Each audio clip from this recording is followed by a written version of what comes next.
स्वास्थ्य मंत्री जी को बधाई भेजिए कि बिहार में कुछ घंटे के अंदर ही कोरोना से होने वाली मौत में अचानक लगभग 73% का इजाफा हो गया है। आपको क्या लग रहा है कि आपकी सरकार ने बहुत ईमानदारी पूर्वक कोरोना के कारण हुई मौतों का आंकड़ा आपके सामने ला दिया है? अगर आप ऐसा सोच रहे हैं कि सरकार ने अपने आप ईमानदारी पूर्वक इस आंकड़े को सार्वजनिक कर दिया है, तो आप बहुत बड़ी गलतफहमी में जी रहे हैं।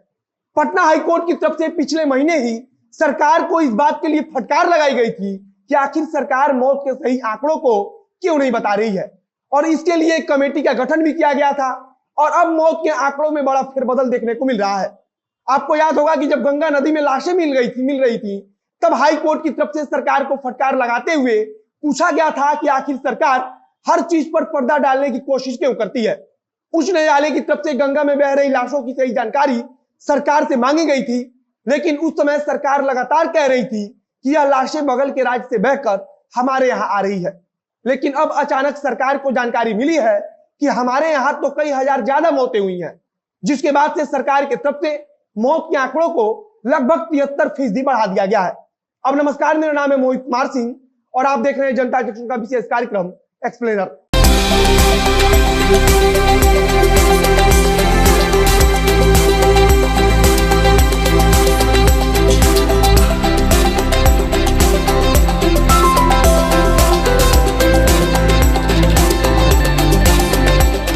साफ साफ सुनिए कि आपकी अपनी चुनी हुई सरकार ने अब तक आपसे लगातार झूठ बोला।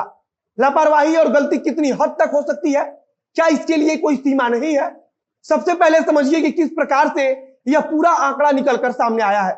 हमने आपको कुछ देर पहले ही बताया और फिर बता रहा हूं कि उच्च न्यायालय की तरफ से मौत के आंकड़ों को लेकर सवाल उठाया गया, जिसके बाद से सरकार हरकत में आई और फिर एक कमेटी का गठन किया गया जो मौत के आंकड़ों की समीक्षा करने लगी।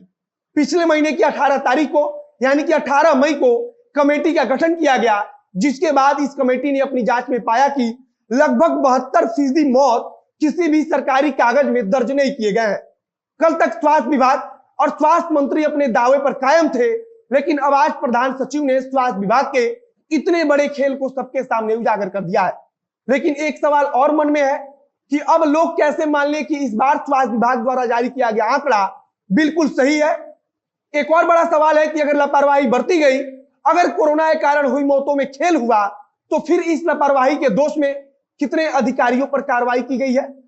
प्रधान सचिव से जब पूछा गया कि आखिर इतनी बड़ी लापरवाही हुई है और इसके आरोप में कितने लोगों पर कार्रवाई हुई है, तो फिर इस सवाल पर प्रधान सचिव ने अपना मुंह बंद कर लिया। उनको देखकर तो ऐसा ही लग रहा है कि यह सब कुछ सरकार के इशारे पर हो रहा था और अभी भी सरकार कोरोना के सही आंकड़ों को सबके सामने नहीं ला रही है। स्वास्थ्य विभाग जब खुद इस बात को बोल रहा है कि कोरोना से हुई मौत की जानकारी को छिपाया गया, तो फिर वो कार्रवाई के लिए इंतजार किसका कर रहा है? स्वास्थ्य मंत्रालय की तरफ से बताया गया था कि 8 जून तक कोरोना से 5458 लोगों की मौत हुई है, लेकिन अचानक बताया गया कि अब यह आंकड़ा बढ़कर 9375 हो गया है। आप स्वास्थ्य विभाग का तर्क सुन लीजिए और खुद का माथा पीट लीजिए। स्वास्थ्य विभाग की तरफ से कहा गया है कि कई लोग होम आइसोलेशन और अस्पताल में जाने के क्रम में मर गए, जिसके कारण उन्हें आंकड़ों में दर्ज नहीं किया जा सका। लेकिन अब राज्य भर से आंकड़े जुटाए गए हैं।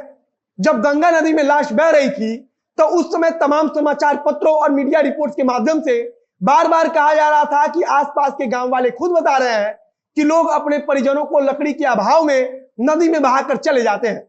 लेकिन उस समय स्वास्थ्य विभाग ने इन सारे दावों को झुठला दिया था। प्रधान सचिव ने बताया है कि अलग अलग जिलों से भेजे जाने वाले आंकड़ों में गड़बड़ी की गई और अब सरकार कार्रवाई करेगी। प्रधान सचिव बार बार कह रहे हैं कि कार्रवाई की जाएगी, लेकिन कितने लोगों पर कार्रवाई हुई है और कार्रवाई में क्यों इतनी देरी हो रही है, इस सवाल पर वे अपना मुंह बंद कर लेते हैं। सरकार की तरफ से गलत आंकड़ों की जांच के लिए जिलों में 2 स्तर पर टीम बनाई गई थी। जब टीम ने अपनी जांच को आगे बढ़ाया, तो पाया कि सरकार को दी गई जानकारी गलत है और फिर कोरोना में मौत के आंकड़ों को लेकर हुआ यह बड़ा खेल सबके सामने आया है। हालांकि अभी भी माना जा रहा है कि अगर सरकार वाकई में असल आंकड़ा हमारे और आपके सामने ला दे, तो उसमें हर मौत को जोड़ा जाए, तो नए आंकड़े के बाद भी मौत का आंकड़ा कई गुना ज्यादा बढ़ सकता है। अब आगे देखते रहिए कि सरकार की तरफ से किस पर क्या कार्रवाई होती है। आगे जो कुछ जानकारी आएगी उसे हम आप तक पहुंचाते रहेंगे। वीडियो को शेयर कीजिए, अगर फेसबुक पर देख रहे हैं तो पेज को लाइक कीजिए और अगर यूट्यूब पर देख रहे हैं तो चैनल को सब्सक्राइब कीजिए। मिलते हैं फिर बहुत जल्द अगले वीडियो में। कैमरे के पीछे खड़े हैं किशोर शर्मा और मैं मोहित कुमार सिंह। बहुत बहुत धन्यवाद।